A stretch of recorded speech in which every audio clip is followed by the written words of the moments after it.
D 알파벳 D로 생각하면 덴마크. 덴마크밖에 없잖아. 그러니까 우리가 지금 길들여져 있는 거지. 그게 덴마크밖에 안 나 생각이. 많이 있어요. 근데 디즈랜드. 근데 이제 저라는 사람은 유형적 특징이 되게 좀 희한하고 창발적이라고 그러죠. 창조 발전적 이 생각을 하고 그게 희한하게까지 가요. 그런 것들 나중에 우리가 시간이 없어서 못 해드리는데 자유현상 기법 테스트를 하다 보면 그런 게 막 드러나거든요. 제가 같은 수련센터 한 20명 모여가지고 하면 하여튼 내 답이 항상 사람들이 기대가 된대. 하도 희한한 소리를 많이 해가지고 어떻게 보면 4차원대다. 네, 4차원이죠. 평생 듣던 별명 별종, 또라이, 사이코. 그런 게 매력이야, 그죠? 여기서 얼마나 지금 말을 참고 있는 건데 날라다니고 있는 건데 설교하다가 가요 부르지, 강의하다가 춤추지. 그럼 집중력은 좋잖아요. 그럼. 이렇게 그냥 머리 묶고 다녔다, 한복 입고 다녔다. 지금보다 훨씬 젊을 때 비슷하게 본 거죠. 해보니 이렇더라가 나오죠. 왜냐하면 복장 하나 바뀌어도 머리 하나 바뀌어도 삶이 많이 변하잖아요.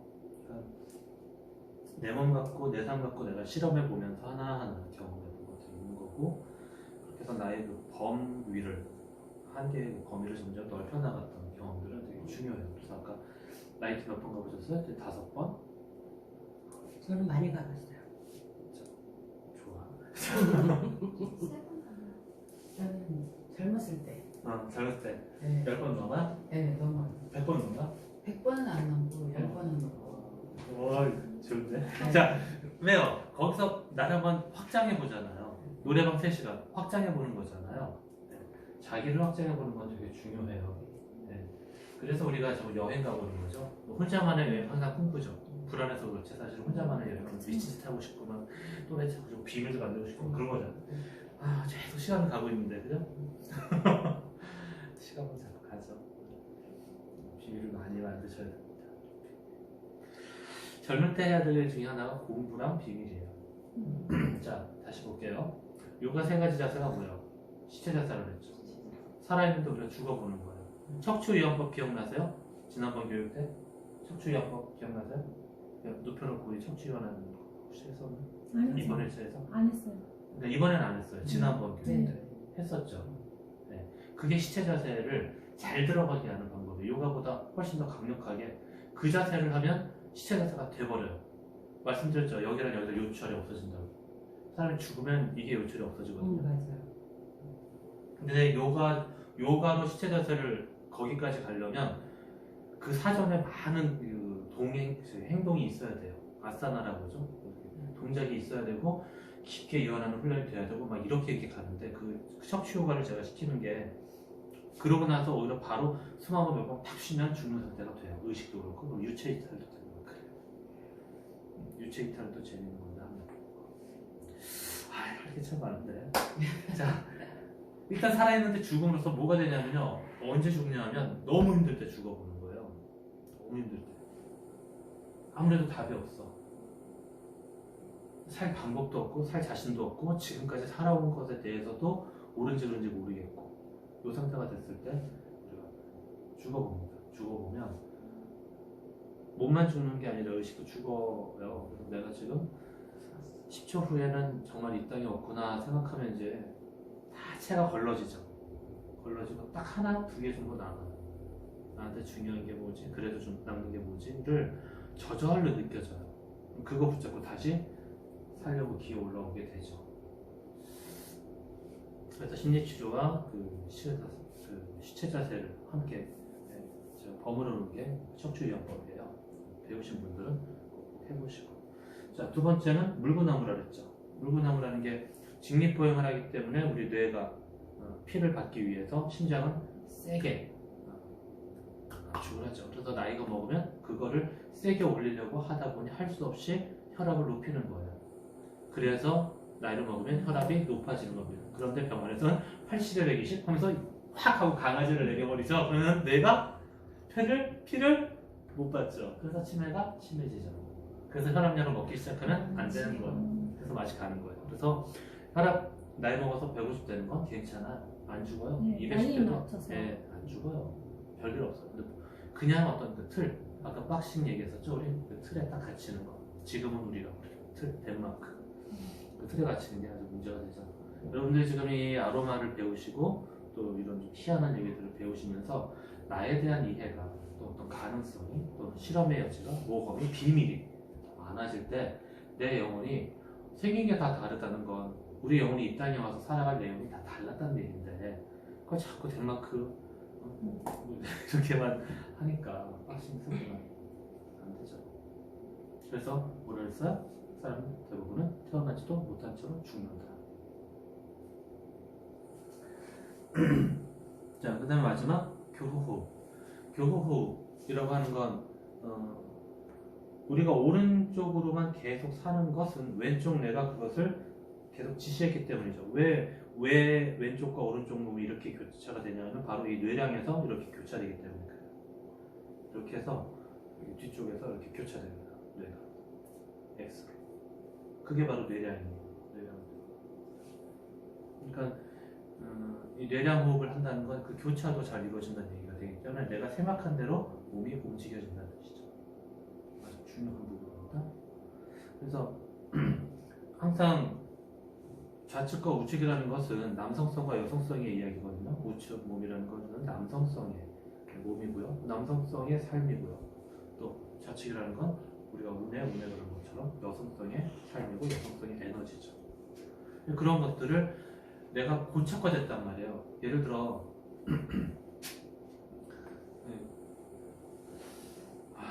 속 얘기가 진짜 재밌는 게 많은데 여러분 하세요. 다 이거 다. 듣도 보도 못한 얘기들이 많은데 아니 원장님이 하도 조심하라 아, 그래가지고 괜찮습니다. 우리 마지막 수업 하세요. 수위가 높아요 원장님은 말이라서 아, 조심하라. 괜찮습니다. 섹스하시다가 남자 역할 하신 적 있어요?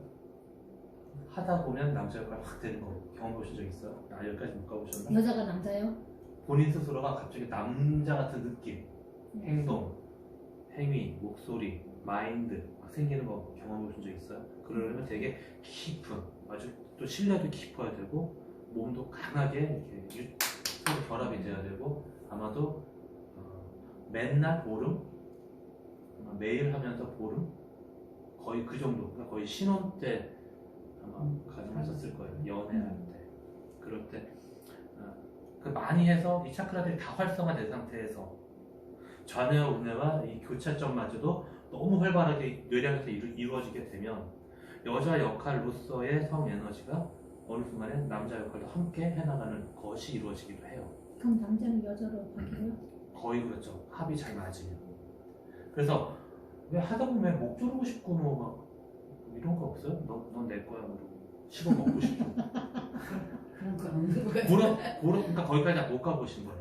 이것에 대한 이상 심리를 영화화하거나 범죄화하죠 사람들이.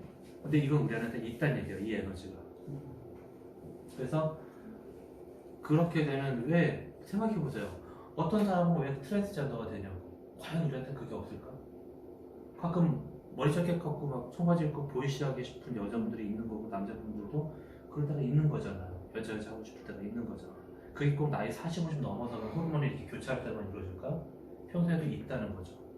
근데 그게 가장 격렬하게 일어나는 게 그런 우리 몸에 있는 펄싱이 가장 강하게 역동할 때예요. 그런데 아까 그 죽음 같은 것은 뭐예요? 그게 다 멈추는 거죠. 그러니까 멈추게 해보는 게 죽음 명상이 되는 거고 시체 자세. 그걸 다 활성화시켜보는 게 뇌량호흡이 되는 거죠. 물구나무는 그런 것들을 한번 역전시켜보는 거예요. 그래서 한번 섞어보는 거죠. 나를. 그게 물구나무죠. 물구나무는 어떻게 돼요? 얼굴 벌게지고 그죠? 쿵쿵쿵 심장은 펑펑펑 뛰게 잠시 못 견디죠. 편하진 않잖아요. 그걸 가지고 뭐 세상을 거꾸로 본다 이런 얘기를 둘째 문제고 몸이 일단 태풍이 불죠. 물구나무 상태가 되면. 그럼 이 세 가지는 다 건강한 사람한테만 해당하네. 예를 들어서 치매가 약간 있다든지 하면 물구나무 자세를 잘 할 거고 이 호흡도 잘 안 되고 시체 자세는 더더욱 안 될 거고. 네. 그죠? 물구나무 빼고는 몸이 힘든 건 없죠. 두 자세 다 몸은 쉽잖아요. 하기는. 물구나무만 힘들지. 쉬운데 시체 자세는 어려웠지 않아요. 이 집중이 안 될 거 아니에요. 그건 그러니까. 그래요. 근데 이제 예를 들어 이완하는 아로마를 발라드리거나 척추 따라서. 그러면 그 척추가 이렇게 있잖아요. 그러면은 요 사이, 척추의 요 마디 사이를 꼭꼭 이렇게 펴주고 눌러주면 연세 드신 분들도 한결 나아져요. 그리고 사실 목 디스크라든가 허리 디스크 있는 분들이 병원 가면 뭘 합니까? 견인 치료하죠. 견인 치료 상태도 그 척추 이완을 견인 치료 효과가 난다고 그랬잖아요. 실제로 제가 목 디스크가 있었잖아요. 교통사고 나면서.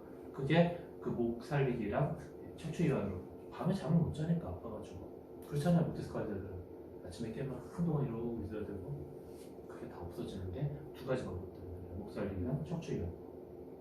그래서 방법 누워서 이렇게 허리 쭉 당기고 그러고 여기 이렇게 목 이렇게 해서 돌리라고 그랬죠? 이렇게 딱 걸어가지고 이렇게 돌리면 기어 돌아가듯이 돌아가거든요. 이해되세요? 이해되세요? 이렇게 아파가지고. 자, 누워서 할 때 안 돼. 척추 이 골반을 잡아서 이렇게 약간 비틀듯이 이렇게 틀듯이 그래야 이 굴곡이 펴질 거 아니에요. 이 방향이 돼요. 설명이 되시나?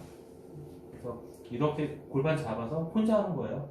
잡아서 이렇게 내리면서 이렇게 틀면서 머리는 잡아서 이렇게 틀면서 또 잡아서 견인하는 거죠. 근데 그냥 잘 안 되니까 그것도 하시고 그 다음에는 잡아서 여기다가 이 머리뼈 딱 걸어가지고 쭉 트는 거죠. 쭉 주먹 비트는. 집에 가서 몇 번 해보시면 무슨 얘기인지 알아요. 그럼 하루의 피곤이 일단 많이 풀릴 거예요. 왜냐면 이 척추 마디 사이에 이제 노폐물들이 끼고 힘든 거거든요. 언제나 마디가 힘든 거잖아요. 류마티스도 마디에서 오죠. 독소들은 항상 마디에 모이는 거예요. 네. 지난번 수업 때 다 했던 것 같은데 안 했어요.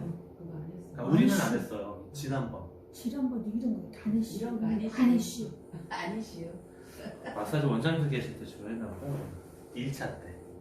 또 2차 때 빠지고 그래요. 그래서 다 오셔. 언제든지 다음번에는 또 다르고 할 때 그때 다음 또 할때 보시면 돼요. 알려주세요. 네. 그럼 맞아요. 이게 할 게 많은데. 자, 그래서 자, 이 내장으로 강조해서 드렸습니다. 그래서 수시로 하시면 되고 아로마 있을 때도 이렇게 해서 이렇게 수시로 하시면 더 좋고 평소에도 하여튼 차 타고 있을 때 우리 가만히 운동할 시간 없잖아요. 그러니까 그 시간에 이런 거 하면 운동 효과가 난다 생각하시면 돼요. 무드라도 마찬가지로 그래서 알려드린 거고요. 그래서 이렇게. 근데 그냥 일반 요가에서는 그냥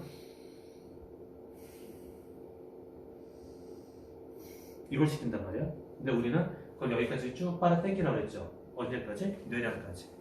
여기까지. 그리고 좀 더 되시는 분들은 여기 뒷꼭지까지. 아예 쭉 당기면 세게 당기다 보니까 몸이 약간 떨릴 거야.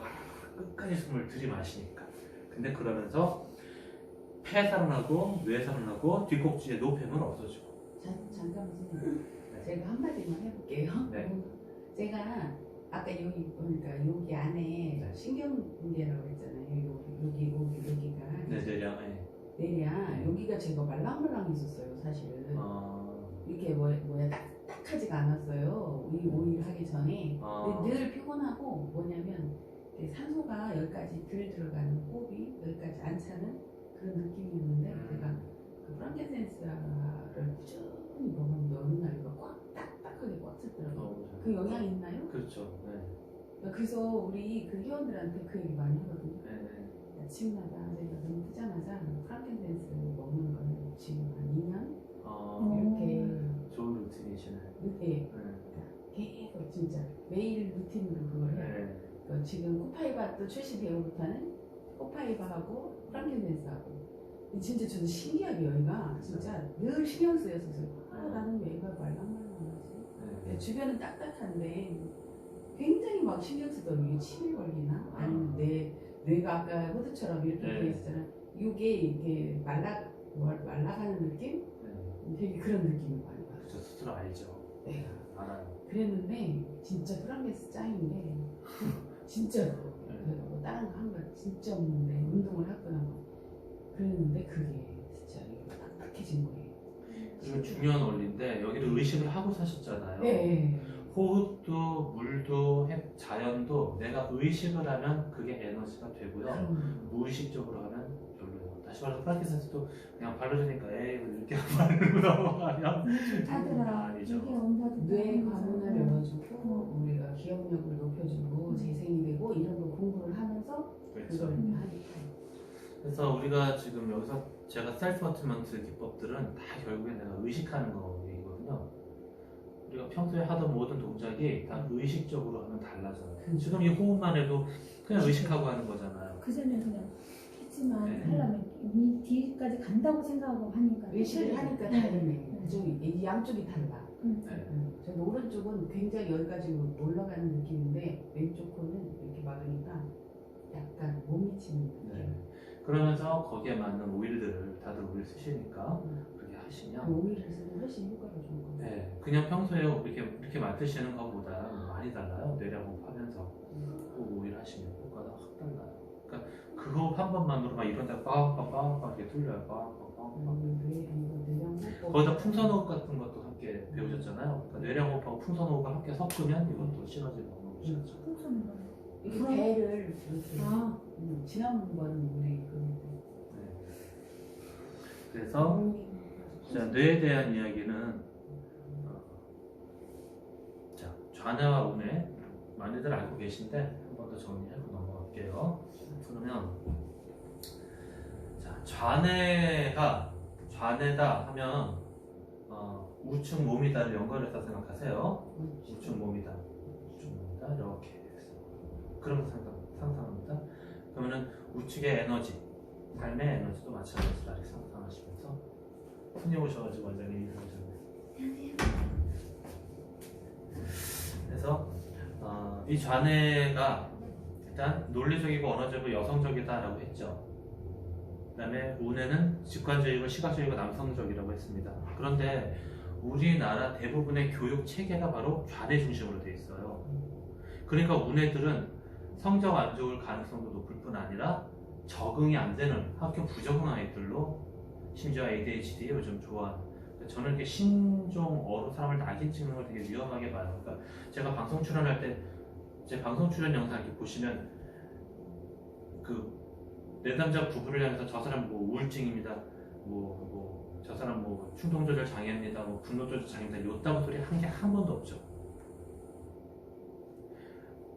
많이 요구했어요, 방송 쪽에서 라벨 붙여달라고. 그럼 사람들이 떡하니 이해되잖냐고. 저는 많이 싸우죠. 승질이 있잖아요. 네가 책임질게 없어. 저 사람 암시 걸리면 저거 평생 그래야 나 이거야 이렇게 할 텐데. 그래서 최고로 한번 싸워가지고 저 일 안 한다고 막 그런 적도 있었던 경우가 뭐냐면 살기 위해서 또라이 짓을 하거든요, 사람은. 근데 그 또라이 짓을 못하게 만들면 살 방법을 잃어버릴 수도 있어요.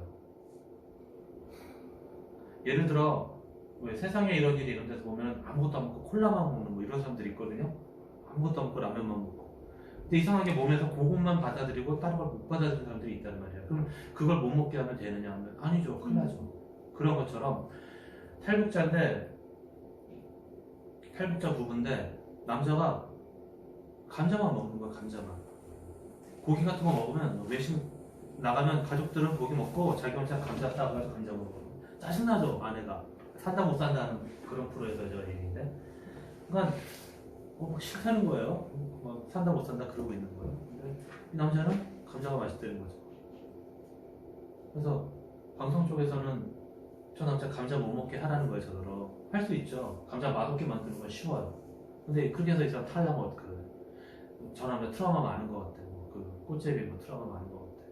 그래서 어쩌고저쩌고. 만약에 없앴을 때 저 사람 뚜껑 열릴 텐데, 당신들이 말하는 이러면 괜찮은 사람이라는 틀대로 저 사람을 어떻게 만들어 놨을 때 살기 위해서 그 구조화 해놓은 것들이 와해됐을 때 새로운 틀을 다시 짜야 되는데, 그때까지 내가 옆에 못 있지 않냐. 방송이니까 딱 일을 했는데. 그래서 왜 제가 캠프를 한다고 했잖아요. 부부 캠프를 하게 되면 저는 펜션 빌려가지고 해줬단 말이에요. 1박 2일 상담소도 안 하고. 그렇게 해주지만 계속 할 거 아닌데 니들이 앱서 작업 할 거냐? 하겠대. 웃기네. 5만원짜리 하겠지. 얘네들은 막 어떻게든 빨리 올리고 싶은 거죠. 그게 방송 나오니까. 근데 남자 올려달라는 거지. 올리려면 내가 볼 때는 그 뜯어내야 되는데 뚜껑을. 확 열리는데 끝내 안 했죠. 그래서 하도 뭐라 그러니까 싸웠죠. 그런 경우가 있어요. 그러니까 현상을 만드는 건 쉬워요. 여기서 여러분의 몸이 막 저절로 발발발발 떨리게 만드는 건 일도 아니에요. 근데 떨어서 뭐 할 거냐고, 울어서 뭐 할 거냐고. 응. 와가지고 내가 무슨 유형이에요? 뭐 이런 거 자꾸 물어봐 사람들이. 그럼 몇 년간 알아서 뭐 하려고? 그러면 오히려 그게 핑계가 되는데. 무슨 병인지 알아서 뭐 하게? 무슨 병이 올 것 같다라는 말 들어서 뭐 하게? 다 병이 든다니까요. 내가 건강하면 그걸 이기겠지만 아니면 그거에 묶이게 해요 사람은. 별로 그렇게 좋을 게 없어요. 알아서. 그냥 이거 조심하세요. 그래서 오래 하신 분들을 보면 말 잘 안 해주는 거예요. 그냥 이거 조심하세요. 이렇게 해보세요. 이 정도 하고 말죠. 그러니까 여러분들이 만약에 좀 전에만 저를 만났으면 제가 막 읽어줬을 거예요. 이렇게 되고 뭐 자식이 어떻고 막 얘기했을 거예요. 아이고 하등에 좋은 게 없어요. 진짜. 왜냐면 못해 어차피. 못해. 아주 가끔 하는 사람들 있죠. 목숨 걸고. 그러려면 평지풍파가 나요 주변에서. 왜냐면 만약에 엄마가 갑자기 우리 엄마가 달라졌어요. 우리 아이가 달라졌어요가 아니라 우리 엄마가 달라졌어요 하면 자식들이 가만히 있을 것 같죠. 안 그래요? 엄마가 행복해지기 위해서 갑자기 달라졌어. 그러면 자식들은 혼란해져요.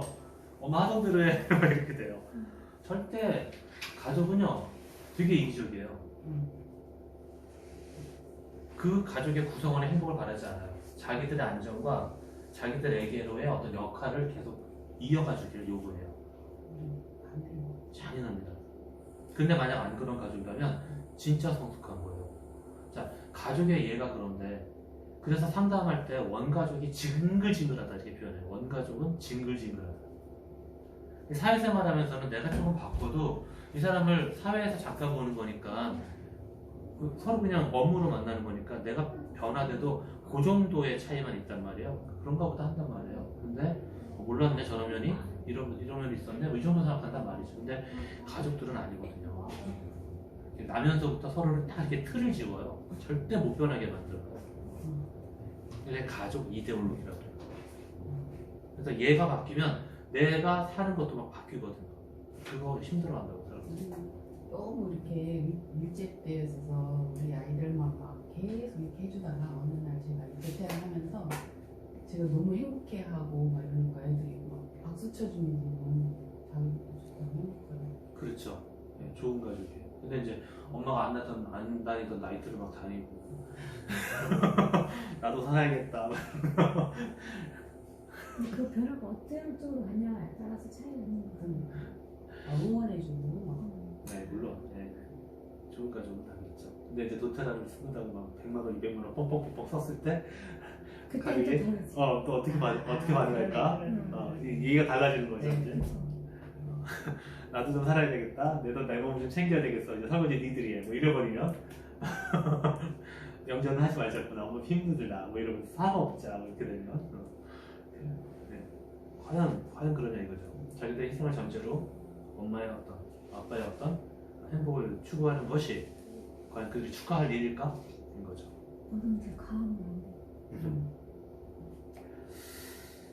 자, 전에 계속 보겠습니다. 그래서 우리들이 받은 교육이 대부분 이렇고 교육이 이렇다는 건 사회 구조가 이렇다는 얘기예요. 그럼 사회화는 우리를 좌뇌 인간으로 요구했다는 뜻입니다.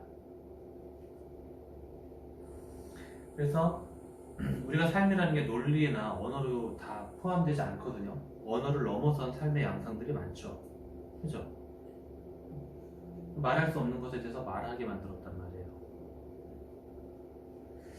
그래서 이제 운의 학습법이라는 말이 10년 전부터 그렇게 난리를 친 거고 전해와 운의 그런 균형들을 얘기하기 시작하는 거죠. 자, 인식 방식 전에 부분을 모아 전체로 인식한다 했습니다. 그러면 논리가 그런 거잖아요. 이렇게 이 말 듣고 저 말 듣고 저 말 들어서 결론을 딱 내는 거. 이게 논리적인 거잖아요. 근데 운에는 그렇지가 않은 거죠. 그냥 사진을 턱, 경치를 턱, 좋다. 옆에서 뭐가 좋은데? 그러면은 나무가 어떻고 이렇게 나오는 거죠. 이런 방식의 운해가 되는 거죠. 그냥 좋다.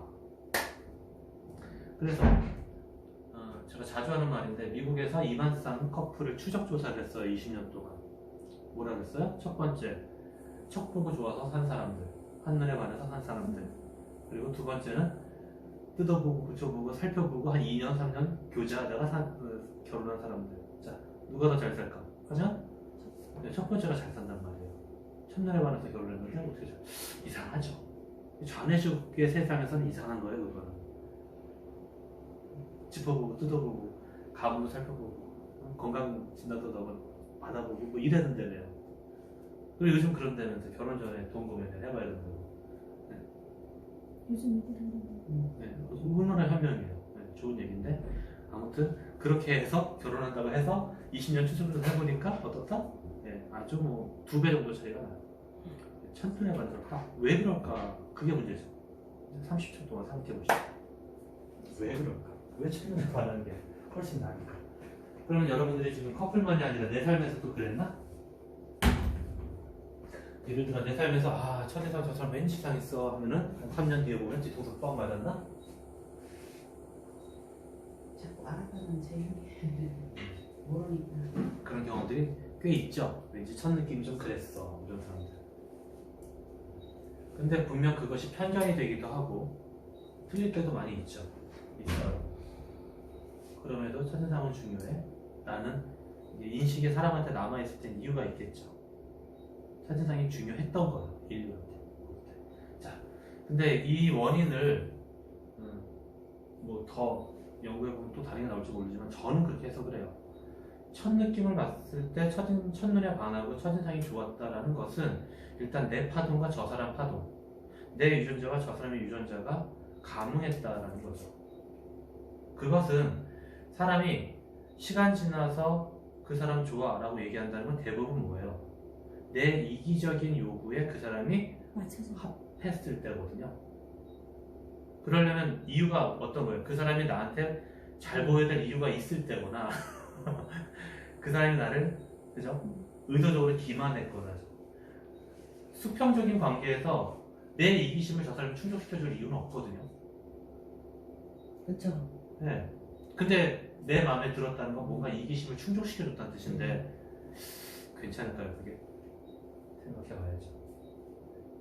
나란 사람이 현명해서 그런 이기심을 충족시키는 기준으로 사람을 판단한 게 아니라 그 사람 자체의 어떤 객관적인 모습이나 이런 것을 판단했다라면 참 좋은데 대부분의 경우 우리들은 그렇게 현명하진 않죠. 그래서 아까 지금 가족 이데올로기 가장 그래도 경우에 따라서 누가 물에 빠지면 대신 물에 건지려고 살리고자 뛰어들 수도 있는 가능성이 높은 게 바로 가족일 텐데 가족도 이렇게 이기적입니다라고 얘기를 하고 있는데 성경에 나온 얘기예요. 자녀를 위해 죽는 부모가 없고 성경에 나온 얘기예요. 성경에. 아닌데요, 있는데요, 물에 뛰어드는데요, 있겠죠. 그거는 반응이죠. 네, 근데 김병희 후지업단은 왜 나와요? 시간 속에서는 머리가 돌아가고 계산이 돌아가거든요, 사람은. 네, 근데 사람이 쿵 하고 빠졌을 때는 반응을 하는 거죠. 꼬박뜨거나 반응하는 거죠. 물론 살려야 될 때도 있어요. 살려야 될 때도 있지만 전체 그림을 항상 생각하시라는 거죠. 그랬을 때 우리가 지금 감응력을 높이는 거라던가 의도적으로 인식하는 것, 또 사람에 대한 시력을 높이는 여러 가지 지금 공부를 하고 계실수록 여러분들이 처음에 쟤 괜찮아 와, 또 시간 속에서 쟤는 이렇게 생긴 유형의 사람이고 경향의 인간이래 라는 어떤 지식, 다시 말해서 직관과 지식은 곧 경험이기도 합니다. 이 두 가지가 합쳐지면 통찰이 생기는 거죠. 그래서 제가 지금 여러분들한테 맞춤 교육을 제시했다는 게 바로 이 통찰인 거예요. 인간에 대한 통찰.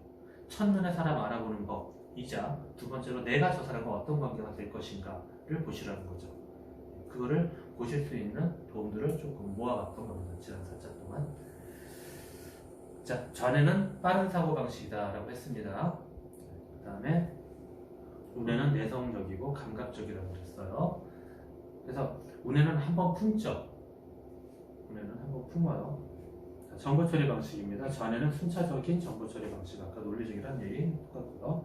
운해는 빛, 소리 그런 거에 예민하고요. 비판에 예민하다는 말이 재밌어요. 우리가 운해를 쓴다는 건 뭐냐면 여기에 나오지 않지만 자기를 향유하는 게 있어. 우리 요즘 불멍, 물멍 뭐 이런 말 하죠. 이게 우뇌를 활성화시키는 일이거든요. 자기를 향유해. 나는 만족스럽고 나는 충분하다. 나는 잘하고 있다. 난 이대로 괜찮아. 뭐 이런 건 오히려 우뇌적인 정서예요. 근데 그거를 흔들어 놓는 거잖아. 비판이라는 말은 뭐예요? 흔드는 거거든요. 너 이러면 안 돼. 뭐 하는 거야 지금? 이러는 거. 생산성. 그 평화를 깨는 거죠. 이 비판이라는 말은 비판만이 아니라 그렇게 나의 향유를 흔들어 놓는 거. 사랑이라는 게 애정과 탐욕이라고 했죠. 두 개가 합쳐서 사랑이라고 했습니다. 애정이라는 거는 내 자식한테 너는 그냥 이대로 입어. 쭉쭉. 엄마가 다 해줄게. 뭐 이런 마음. 근데 탐욕이라는 건 좀 더 공부해. 뭐 그런 거죠. 발전해야지. 시간 낭비하지 마.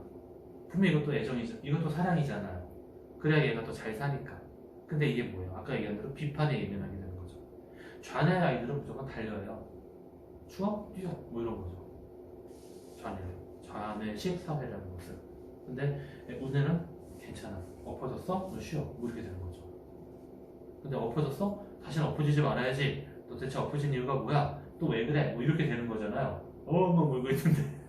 그럼 되겠어? 안 되겠어? 이런 거지.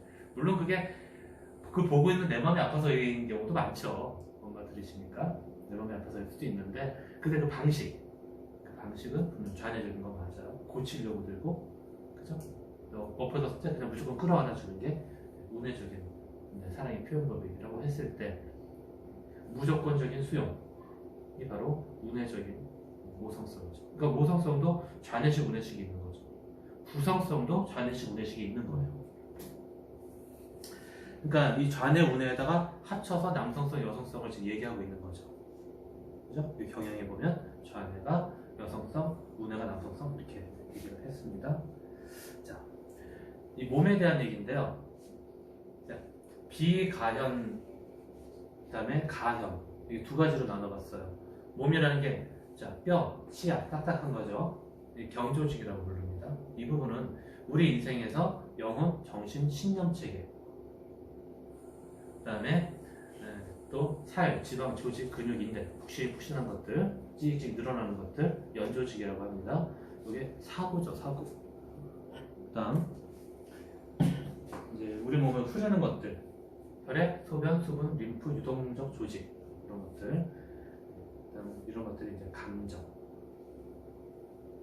이렇게 좀 나눠지고요. 이게 지금 심신의학에서 이야기입니다. 자료 다 있으시니까요. 출력해 주실 거예요. 다 보내드렸으니까 느끼세요. 그래서 우리의 삶을 가연 영역, 비가연 영역으로 나눠봤는데 그 우리가 축을 세운다. 집이라고 했을 때도 그렇고 몸이라고 했을 때도 그렇고 축을 세운다가 바로 어떤 그 신념 체계. 아까 사회와 이데올로기 이게 다 신념 체계잖아요. 그럼 사람이 그 틀을 벗어나는 게 쉽지가 않은 거예요. 뼈를 바꾸는 건 어렵잖아요. 그 이데올로기를 제가 알려드려도 안 됩니다라고 자꾸 말을 하는 것은 이 구조를 바꾸는 건 정말 어렵거든요. 개인이 아무리 마음을 먹고 도전을 해도 정말 쉽지가 않아요. 뼈를 부러뜨리는 마음인데 그거 셀프로 어떻게 뼈를 부러뜨리게 됩니까? 그러니까 이제 그렇게 이 경조직을 바꾸는 거는 정말 힘들어요. 그래서 팔자를 바꾸려면 목숨을 걸어야 된다라고 무속인들이 말을 하는 것 같습니다. 팔자를 바꾸려면 목숨을 걸어야 돼. 죽었다가 살아야 돼. 근데 팔자를 바꾸고 싶잖아.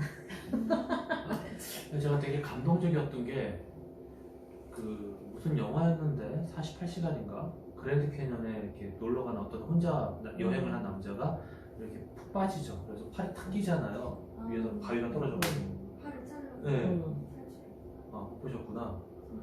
그냥 딱 그 영화는 그거 하나밖에 없어요. 1시간 반 동안 내내 그 남자가 끙끙거리는 거밖에 없어요. 아무것도 없어. 근데도 우리는 어떻게 하느냐죠. 그때. 라고 자기를 대입해 놓고 그 남자의 감정과 생각과 선택들을 보면 놀랍죠. 그러면 거기서 똑같이 나오잖아요. 지금 경조직, 연조직, 유동적 조직을 그 사람이 어떻게 절단하면서 인생을 다시 시작할 선택을 해내느냐. 몰랐죠. 먼저 뼈를 탁 하고 부러뜨립니다. 근데 너덜너덜해지잖아요. 근데 이걸 날카롭게 자를 만한 칼이 없어. 그래가지고 주머니 칼 무뎌가지고 막 잘 안 드는 거 그걸로 이제 이렇게 해가지고 잘라냅니다. 연조직. 네. 그걸 다 이악 물고 다 해내고 다 싫어하죠. 싫어해요. 그래서 실제 얼굴 나와요. 영화 끝나고. 그리고 또 계속 그렇게 내조를 하고 다녀요. 지금. 그 정신이 있으니까 그렇게 하죠. 대단해요 진짜.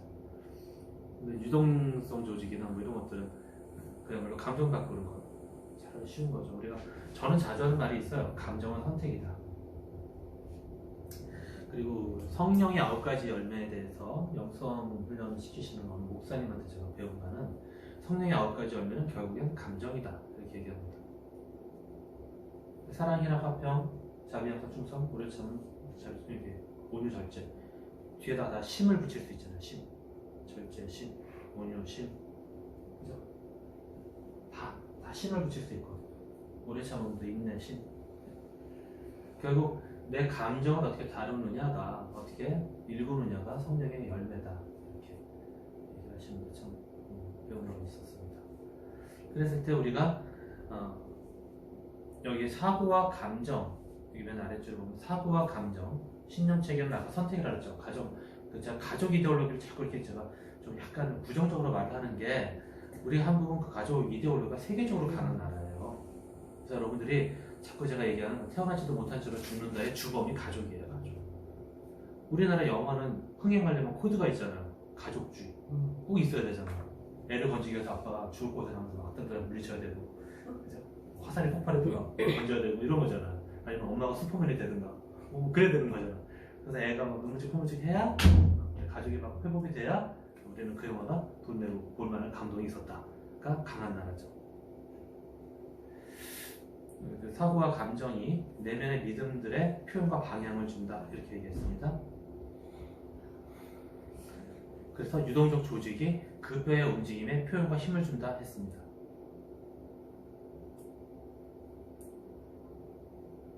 근육과 연조직이 뼈의 움직임을 주는 것처럼